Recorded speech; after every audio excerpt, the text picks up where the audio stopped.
밤의 장막이 드리운 서울.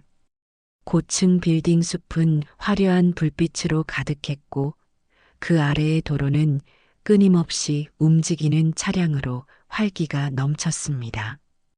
이 밤에도 각자의 삶을 살아가는 두 남자가 있었습니다. 한 명은 이 도시의 정점에서 모든 것을 가진 듯 보이는 백만장자 김영민 회장, 그리고 다른 한 명은 도시의 그림자 속에서 고단한 삶을 이어가는 대리운전 기사 이준호 씨였습니다. 김영민 회장은 70대 초반의 성공한 사업가였습니다. 대기업 JK그룹을 이끌며 수많은 사람들의 부러움을 한 몸에 받는 인물이었죠. 그의 얼굴에는 강한 리더십과 냉철함이 어려 있었지만 가끔씩 깊은 외로움과 허무함이 스치고 지나가곤 했습니다. 그의 회장실은 도심이 한눈에 내려다 보이는 고층 빌딩 꼭대기에 위치해 있었고 밤늦도록 불이 꺼지지 않는 그의 사무실은 마치 그의 끝나지 않는 욕망을 상징하는 듯 했습니다. 그에게는 현재 25살의 외동딸 김수아가 있었고 그녀는 그의 삶의 유일한 빛이자 자랑이었습니다. 그는 딸에게만큼은 모든 것을 주고 싶었고 자신의 후계자로 키우기 위해 온갖 노력을 아끼지 않았습니다. 그날 밤 영민 회장은 중요한 해외 투자자와의 만찬을 마치고 늦게 귀가하는 길이었습니다. 최고급 외제차의 뒷좌석에 앉은 그는 복잡한 사업 구상에 잠겨 있었죠. 운전은 그의 전담 비서인 박 비서가 맡고 있었습니다. 영민 회장은 오늘 계약이 성공적으로 마무리된 것에 만족하면서도 문득 그의 삶 속에서 비어있는 어떤 공간에 대한 갈증을 느꼈습니다. 그는 모든 것을 가졌지만 채워지지 않는 공허함이 그의 마음 한구석에 자리 잡고 있었습니다. 그는 늘 완벽해 보였지만 때때로 알 수 없는 불안감에 시달리곤 했습니다. 나는 과연 행복한가? 그는 스스로에게 수없이 질문했지만 답을 찾을 수 없었습니다. 같은 시각 이준호 씨는 서울 변두리에서 대리운전 콜을 기다리고 있었습니다. 그의 나이 30대 후반, 넉넉지 않은 살림의 고된 육체 노동까지 그의 삶은 늘 버거웠습니다. 그의 얼굴에는 피곤함이 가득했지만 그의 눈빛은 흔들림 없이 강했습니다. 그는 비록 남루한 삶을 살고 있었지만 언제나 희망을 잃지 않으려 노력했습니다. 그에게는 8살 된 아들 민준이가 있었습니다. 민준이는 그의 삶의 전부였고 아들을 위해서라면 그 어떤 고난도 이겨낼 수 있다고 믿었습니다. 그는 오늘도 아들의 학원비를 벌기 위해 늦은 밤까지 거리를 헤매고 있었습니다. 준호 씨의 휴대폰이 울렸습니다. 새로운 콜이었습니다. 강남의 최고급 룸살롱 앞. 그는 그곳으로 향했습니다. 그곳은 화려함과 욕망이 뒤섞인 공간이었고 준호 씨 같은 사람에게는 결코 가까이 할 수 없는 곳이었습니다. 그가 도착했을 때 룸살롱 앞에는 고급 외제차들이 즐비했고 한 남자가 비틀거리며 걸어 나오고 있었습니다. 바로 김영민 회장이었습니다. 영민 회장은 만찬 후 과음한 탓인지 몸을 제대로 가누지 못했습니다. 박 비서는 다른 중요한 약속으로 먼저 자리를 떠야 했기에 급히 대리운전을 불렀던 것이죠. 준호 씨는 익숙하게 차 문을 열고 영민 회장을 조수석에 태웠습니다. 어디로 모실까요, 손님? 준호 씨의 목소리는 차분했습니다. 영민 회장은 술에 취한 채 흐릿한 눈으로 준호 씨를 쳐다봤습니다. 그의 시선은 잠시 준호 씨의 얼굴에 머물렀지만 이내 스쳐 지나갔습니다.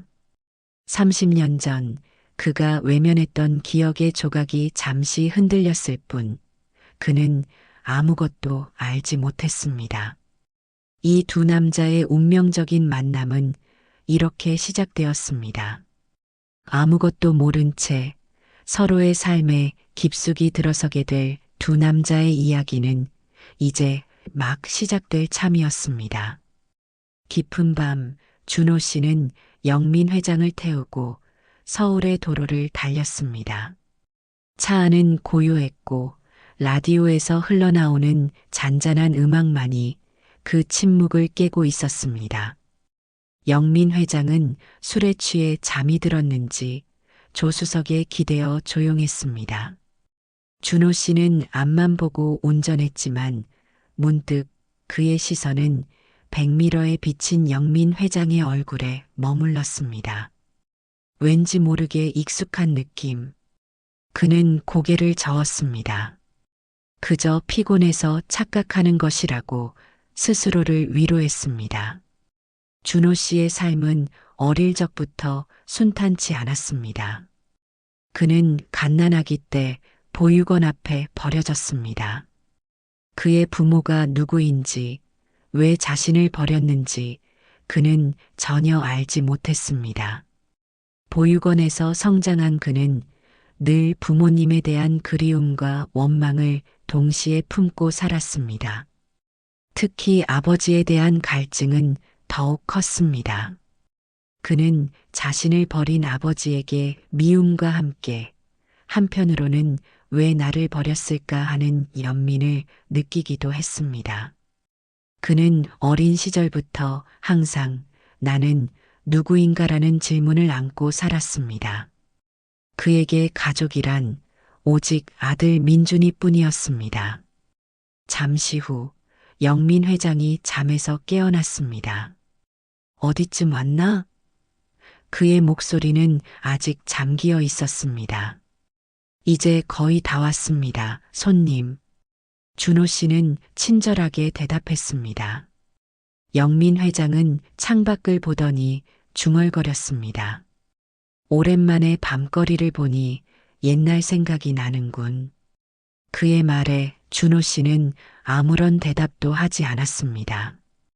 영민 회장은 문득 그의 젊은 시절 모든 것을 가졌지만 동시에 모든 것을 잃었던 그 시절을 떠올렸습니다.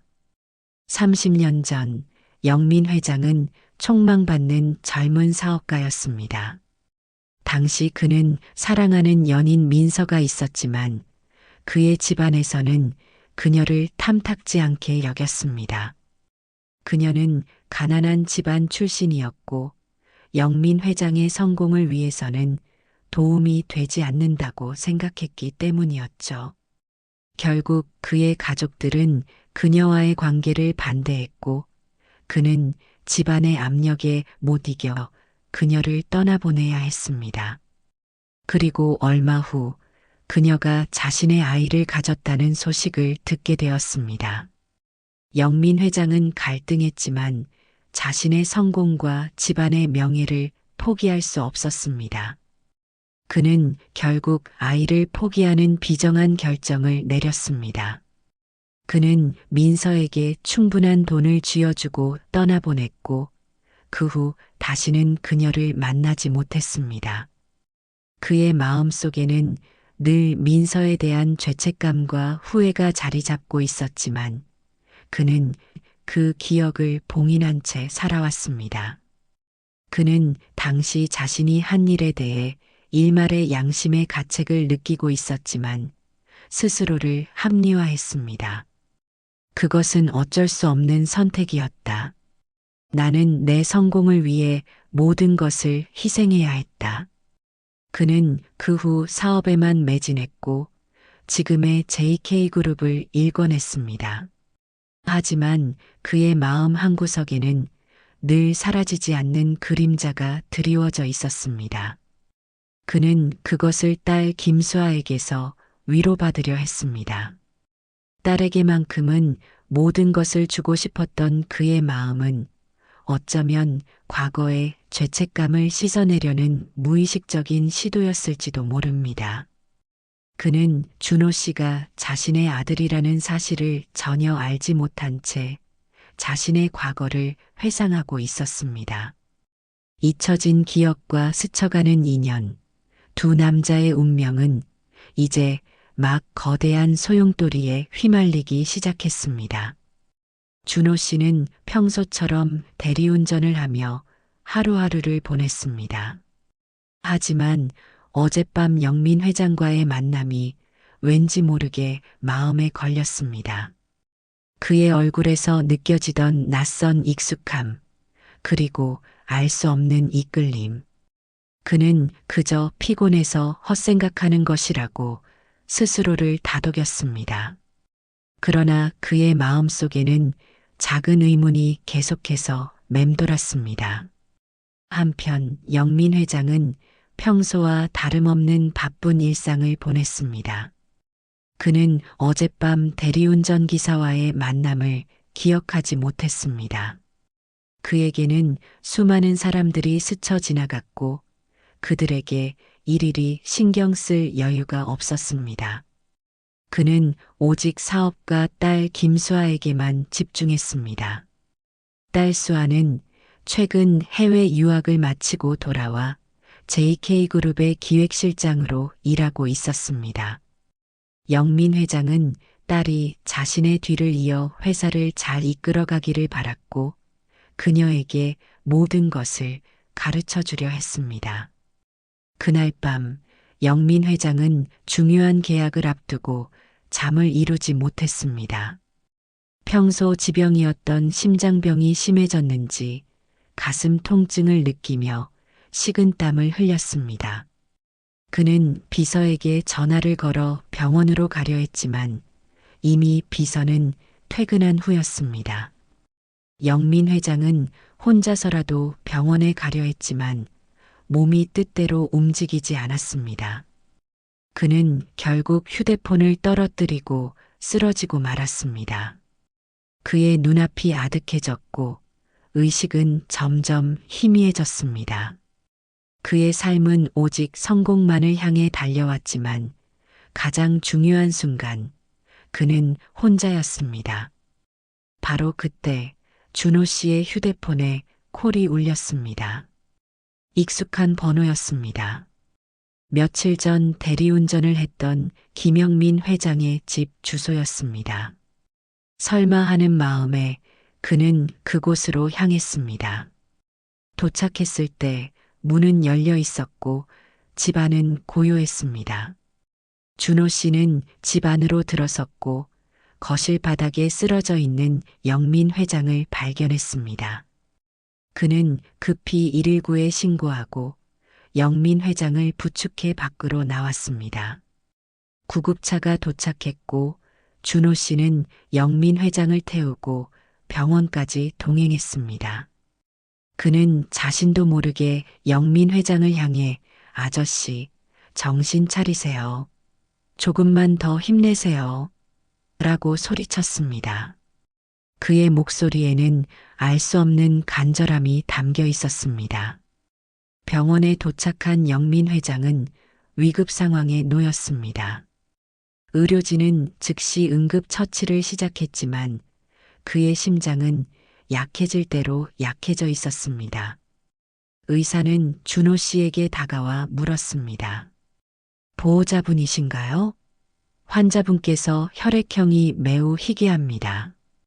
지금 당장 수혈을 하지 않으면 위험합니다. 가족분들 중에 혈액형이 같은 분이 있는지요? 준호 씨는 당황했습니다. 저는 보호자가 아닙니다. 대리운전 기사일 뿐입니다. 그때 병원으로 달려온 박 비서가 의사에게 상황을 설명했습니다. 하지만 박 비서와 딸 수아 역시 영민 회장의 희귀 혈액형을 가지고 있지 않았습니다. 의사는 초조한 표정으로 말했습니다. 시간이 없습니다. 가족분 중에 수혈이 가능한 분을 찾아야 합니다. 그때 준호 씨는 문득 자신의 헌혈증을 떠올렸습니다. 그는 헌혈할 때마다 자신의 혈액형이 희귀한 RH-O형이라는 것을 들었습니다. 그는 조심스럽게 의사에게 다가갔습니다. 혹시 제 혈액형이 맞을까요? 저도 RH-O형입니다. 의사는 깜짝 놀라며 준호 씨의 혈액형을 확인했습니다. 그리고 준호 씨의 혈액이 영민 회장의 혈액과 일치한다는 것을 확인했습니다. 준호 씨는 망설이지 않고 수혈을 시작했습니다. 그의 피가 영민 회장의 몸속으로 흐르기 시작하자 기적처럼 영민 회장의 심장 박동이 안정되었습니다. 위급 상황을 넘긴 후 의사는 준호 씨와 영민 회장의 혈액을 정밀 분석했습니다. 그리고 놀라운 결과를 얻었습니다. 이건 어떻게 된 일이죠? 유전자가 거의 99.9% 일치합니다. 환자분과 준호 씨는 부자 관계이십니다. 의사의 말에 박 비서와 수아는 충격에 빠졌습니다. 그리고 준호 씨는 할 말을 잃었습니다. 그는 평생을 찾아 헤매던 아버지의 존재를 피를 나누는 이 순간에 알게 되었습니다. 수아는 충격 속에서도 준호 씨에게 다가갔습니다. 오빠가 제 이복 오빠였어요? 그녀는 믿을 수 없다는 듯이 준호 씨를 바라보았습니다. 준호 씨는 아무 말도 하지 못했습니다. 그의 머릿속에는 수많은 생각들이 스쳐 지나갔습니다. 내가 그토록 찾던 아버지가 내가 대리운전을 했던 백만장자였단 말인가. 그의 눈에서는 뜨거운 눈물이 흘러내렸습니다. 그는 자신의 삶을 이해하게 되었지만 동시에 알 수 없는 슬픔과 고통이 밀려왔습니다. 병원 침대에 누워있던 영민 회장 또한 이 모든 사실을 듣게 되었습니다. 그는 자신의 눈앞에 서 있는 준호 씨의 얼굴을 바라보았습니다.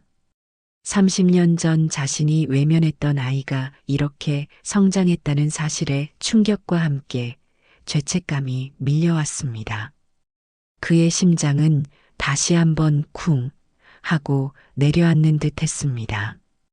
그가 쌓아 올린 모든 부와 명예가 한순간에 무너지는 듯한 느낌이 들었습니다.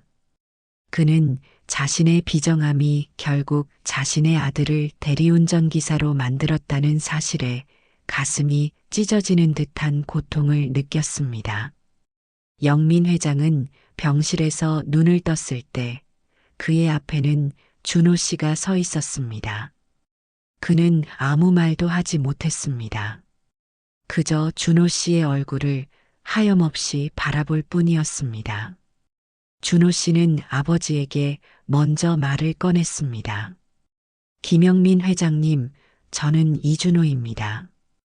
회장님의 아들이죠. 준호 씨의 목소리는 차분했지만 그의 눈빛은 흔들림 없이 강했습니다. 영민 회장은 30년 전의 기억이 마치 어제 일처럼 생생하게 떠올랐습니다. 젊은 시절 자신의 비정함과 이기심, 그리고 사랑하는 여인과 아이를 버렸던 죄책감이 한꺼번에 밀려왔습니다. 영민 회장은 침대에서 몸을 일으켜 준호 씨 앞에 무릎을 꿇었습니다. 미안하다. 정말 미안하다, 아들아.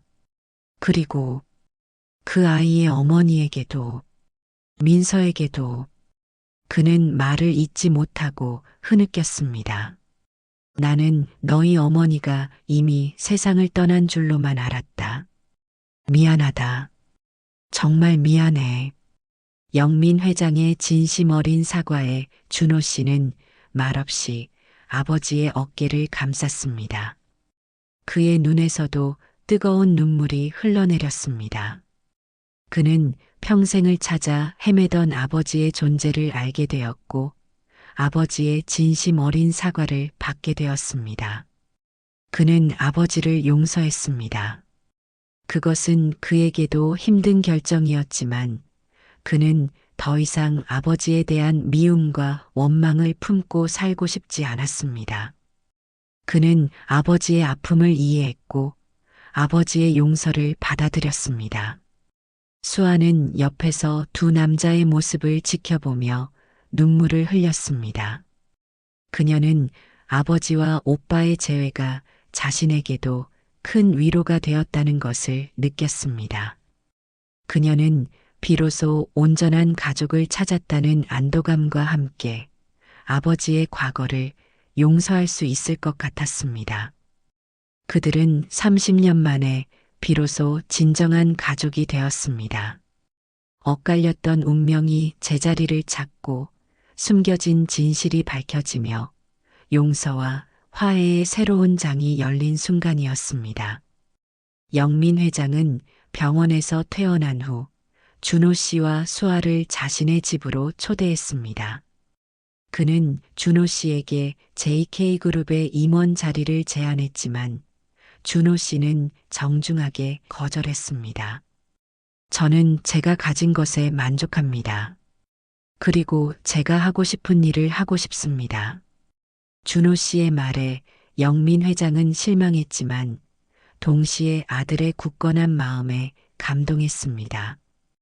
그는 준호 씨에게 그의 뜻을 존중하겠다고 말했습니다. 준호 씨는 아버지와 여동생을 만난 후 자신의 친어머니 민서에 대한 궁금증이 커졌습니다. 아버지는 그녀가 이미 세상을 떠난 줄로만 알았다고 했지만 혹시나 하는 마음에 그는 어머니의 흔적을 찾아보기 시작했습니다. 그는 어머니의 이름 민서를 검색했고 우연히 오래된 지역 신문 기사를 발견했습니다. 서민서, 동네 꽃집을 운영하며 따뜻한 마음 나누다. 준호 씨는 기사 속 사진을 보며 가슴이 벅차올랐습니다. 사진 속 여인의 얼굴은 희미했지만 왠지 모르게 따뜻하고 익숙한 느낌이 들었습니다. 준호 씨는 기사에 나와 있는 꽃집 주소로 향했습니다. 낡은 간판이 걸려 있는 작은 꽃집. 문을 열고 들어서자 은은한 꽃향기가 그를 감쌌습니다. 꽃집 안에는 한 노년의 여인이 따뜻한 미소로 그를 맞이했습니다. 어서 오세요. 어떤 꽃을 찾으세요? 그녀의 목소리는 부드럽고 온화했습니다. 준호 씨는 아무 말도 하지 못하고 그녀의 얼굴을 멍하니 바라보았습니다. 그녀의 얼굴에는 세월의 흔적이 있었지만 사진 속 어머니의 모습이 그대로 남아 있었습니다. 어머니, 준호 씨의 입에서 무의식적으로 흘러나온 말에 그녀는 놀란 표정을 지었습니다. 누구세요? 그녀의 질문에 준호 씨는 눈물을 흘리며 말했습니다. 어머니, 저는 어머니의 아들 준호입니다. 그녀는 믿을 수 없다는 듯이 준호 씨를 바라보다가 이내 눈물을 쏟아냈습니다. 준호야, 내 아들, 준호야. 그들은 30년 만에 기적적으로 재회했습니다. 그녀는 영민 회장이 자신과 아이를 버린 후 아들을 보육원에 맡기고 조용히 살아가고 있었던 것이었습니다. 그녀는 아들을 찾아보려 했지만 영민 회장의 집안에서 자신을 찾지 못하게 막았다는 사실을 알게 되었습니다. 그녀는 자신의 아들이 살아있다는 사실에 감사하며 묵묵히 자신의 삶을 살고 있었던 것입니다. 영민 회장은 준호 씨와 수아로부터 민서가 살아있다는 소식을 듣고 큰 충격과 함께 기쁨을 느꼈습니다. 그는 즉시 민서를 찾아갔습니다. 30년 만에 다시 만난 민서의 얼굴에는 세월의 흔적이 가득했지만 그의 눈에는 여전히 젊은 시절의 민서가 보였습니다. 영민 회장은 민서 앞에 무릎을 꿇고 진심으로 용서를 빌었습니다. 민서야, 정말 미안하다. 내가 너와 준호를 버렸어. 용서해줘. 민서는 말없이 영민 회장의 손을 잡았습니다. 그녀는 그를 용서했습니다. 그녀는 더 이상 과거의 상처에 얽매이고 싶지 않았습니다. 영민 회장은 민서에게 자신의 모든 것을 주고 싶어 했습니다. 그는 그녀에게 최고급 저택과 막대한 재산을 제안했지만 민서는 정중하게 거절했습니다. 영민 씨, 저는 제가 가진 것에 만족합니다. 이 작은 꽃집에서 꽃을 가꾸고 사람들에게 희망을 전하며 사는 삶이 제게는 가장 행복합니다. 제가 원하는 것은 돈이 아닙니다. 저를 찾아준 당신과 아들의 사랑이면 충분합니다. 민서의 말에 영민 회장은 눈물을 흘렸습니다. 그는 비로소 자신이 잃어버렸던 진정한 가치를 깨달았습니다. 영민 회장은 민서의 뜻을 존중하기로 했습니다. 그리고 그는 민서의 정원이라는 이름의 재단을 설립했습니다. 재단은 어려운 환경에 있는 청소년들에게 장학금을 지원하고 희귀 난치병 아동들을 돕는 것을 목표로 했습니다. 영민 회장은 자신의 성공이 얼마나 허무한 것인지 깨달았고, 이제는 진정으로 의미 있는 삶을 살고 싶었기 때문입니다. 그는 준호 씨와 수아에게도 그들의 삶을 자유롭게 살아가도록 격려했습니다. 준호 씨는 그의 뜻에 따라 작은 봉사단체를 설립하고 어려운 이웃들을 돕는 삶을 살게 되었습니다. 수아는 자신이 진정으로 원했던 미술 공부를 다시 시작했습니다. 그들은 각자의 삶을 살면서도 서로에게 가장 든든한 버팀목이 되어 주었습니다. 이들의 이야기는 우리에게 깊은 교훈을 남깁니다. 진정한 행복은 재물이나 명예가 아니라 사랑하는 이들과 함께하는 시간에 있다는 것을, 그리고 과거의 상처를 용서하고 화해할 때 비로소 진정한 평화를 얻을 수 있다는 것을. 백만장자는 자신의 아들을 만나고 그리고 그 아들을 통해 잃어버렸던 사랑을 되찾고서야 그가 평생을 찾아 헤매던 진정한 보물이 무엇인지 깨달았습니다. 그것은 바로 가족의 사랑과 용서였습니다. 여러분은 어떠셨나요? 여러분의 삶에도 이렇게 운명처럼 다시 만난 소중한 인연이 있으셨나요? 아니면 과거에 놓쳐버린 인연에 대한 아쉬움이 있으신가요? 여러분의 이야기가 궁금합니다.